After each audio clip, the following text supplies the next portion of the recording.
is that this country is now effectively under family rule. Effectively. Wealth creation, Salim Saleh is in charge. And you see people trekking to the north. Export RWABWOGO. And I am happy he's back here because he's angry for no reason. I told him here the last time he appeared that he needed to be cleared by the family to contest for NRM vice chairman. He said no. Was he not ordered to get out? So that patronizing attitude of thinking you are above everybody, so people are there on your mercy. And that's how you walk into cabinet to give lectures. So you want to come to Capital Gang and give lectures. That you need to stop. You are a human being like any other. So, marrying from the first family doesn't make you an angel.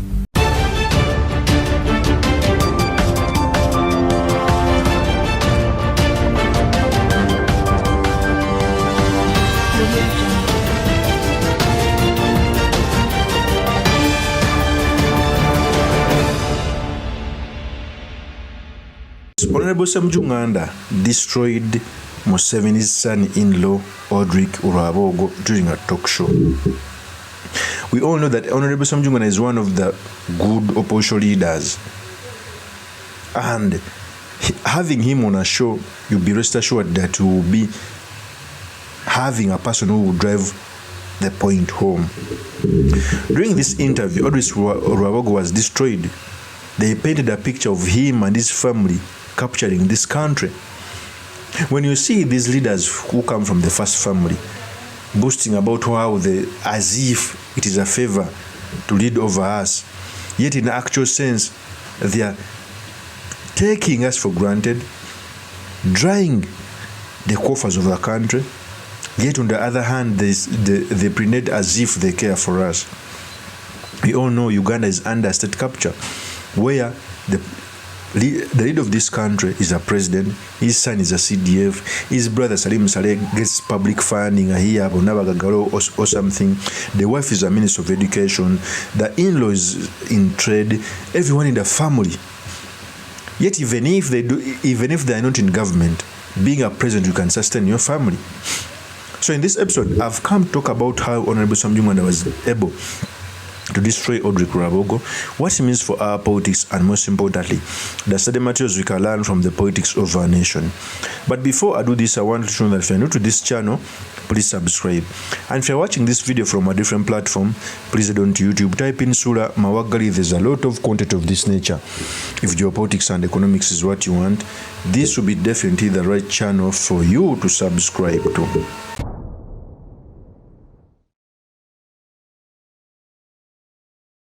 First of all, for those who don't know, RWABWOGO is an in-law is a son-in-law to General Kaguta Museveni. He married one of his daughters, and I think they are the same people who wanted to take over her coffee, but also he leads an export of salt. When he encountered Honorable SSEMUJJU NGANDA during a talk show, Honorable SSEMUJJU NGANDA wiped him on the floor. Okay? And he talked about very many things which I want to talk about. To give you, before I proceed, I want to give you an insight of what happened in the studio so that I can also add value on the debate. Here is the tape. Is that this country is now effectively under family rule. Effectively. Wealth creation, Salim Saleh is in charge. And you see people trekking to the north. Export RWABWOGO. And I am happy he's back here because he's angry for no reason. I told him here the last time he appeared that he needed to be cleared by the family to contest for NRM vice chairman. He said no. Was he not ordered to get out? So that patronizing attitude of thinking you are above everybody, so people are there on your mercy. And that's how you walk into cabinet to give lectures. So you want to come to Capital Gang and give lectures. That you need to stop. You are a human being like any other. Marrying from the first family doesn't make you an angel. The starting point is the arbitrariness. Okay. I am a member of parliament. My job is to approve government policy, government departments. Every budget that comes to parliament comes with a list of government employees. And I approve them because that's my job. RWABWOGO is one of them. because I see him on the payroll as the presidential advisor. So the point, Oscar, is that you have a government that they have themselves made ineffective. After making it ineffective, they sit somewhere, they begin criticizing their own government. This country is interesting. You are part of government, you are saying it is uncoordinated, it is ineffective. For you, who are you? Why don't you become the Minister for Trade, a formal institution, and do these things in a formal structure? But you create your own kiosk somewhere because of your relationship with the president. And then you begin looking over everybody. You are the one in charge of export. Coffee, the first time RWABWOGO appeared before the committee on the budget, we were in Munyonyo. That time he was vending coffee, this man of Ntungam. And he said they needed $100 million US. We want Parliament that the moment you begin approving this money, you will not come to an end. The first amount of money they took was $35 million US. 35 billion. They came back. I think now as I speak to you, they are at about 120. They are coming for more in the budget that we are processing. You make yourself look like angels. Just, Oscar, I don't have to be any expert. Give me the amount of money they are taking, giving it to Ntungam, and I will do better than Ntungam. So the point is that export promotion, you have, as Agatha has said, you have the Export Promotions Board. If it lacks the human resource, why don't you employ it there? Why must it go to the first family? For me, that's the problem. And that's what RWABWOGO must be answering. What specific qualification does he have to be the one in charge of export that the people in Export Promotions Board don't have? But two, they have been part of this government for as long as they have been there. The government, they are now criticizing as being ineffective. Do we make the discovery at 40 years that now we have to start afresh with RWABWOGO and Mohozi, who is kidnapping Ede Mutwe and celebrating on Twitter, and that's what you're offering to the country? Oscar, these statistics I have given you here are not my own statistics. This country, 46% of the population of Uganda, 60% of the population is in agriculture. 46% of the population are food insecure, either severely or moderately. Is that the work of SSEMUJJU NGANDA? So if I say it here, just quoting your own official government book, so I become a liar. Because the statistics was here, they told you 46% of the population is either moderately or severely food insecure.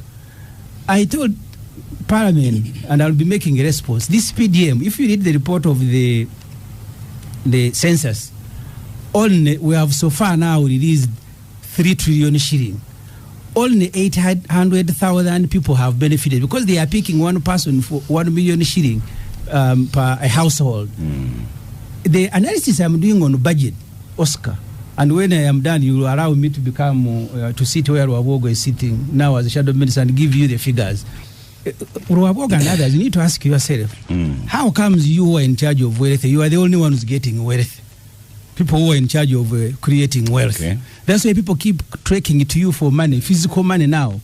So the policies of government are ordinarily not bad policy, but the implementation is different. They will come on show here and throw statistics in your face of households, of what and what. The actual people in the villages, Oscar, are suffering. That is Honorable SSEMUJJU NGANDA. First of all, there is no sane Ugandan who doesn't know this.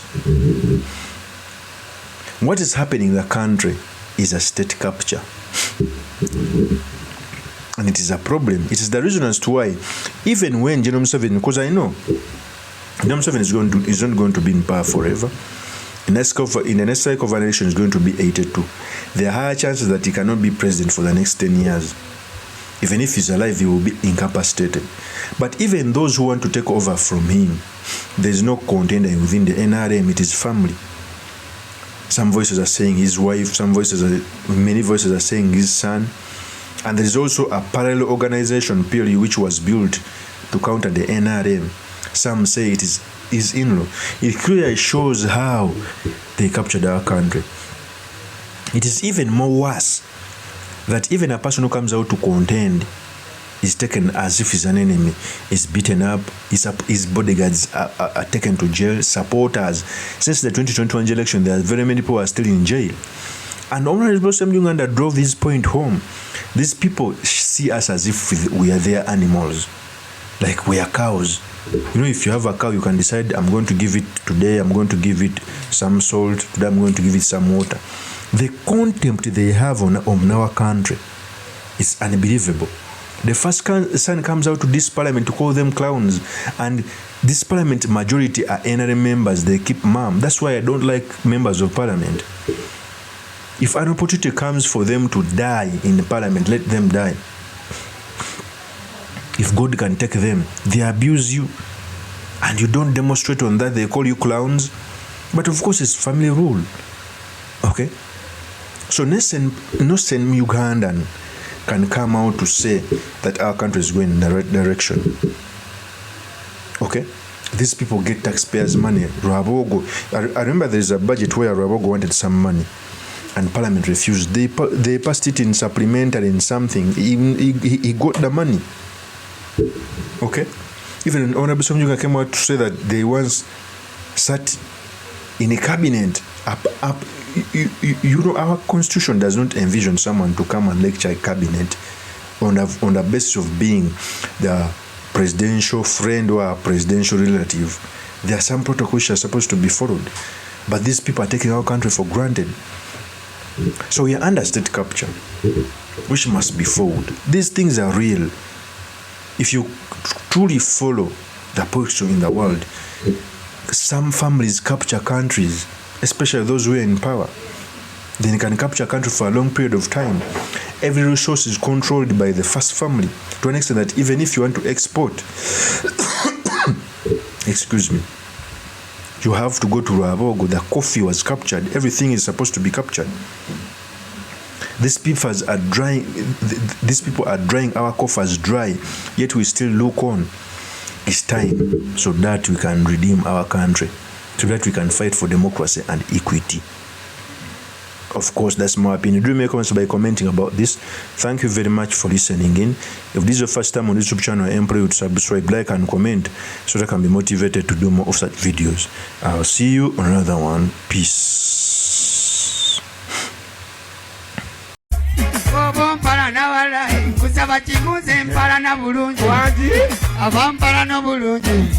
Nange benjagala obulungi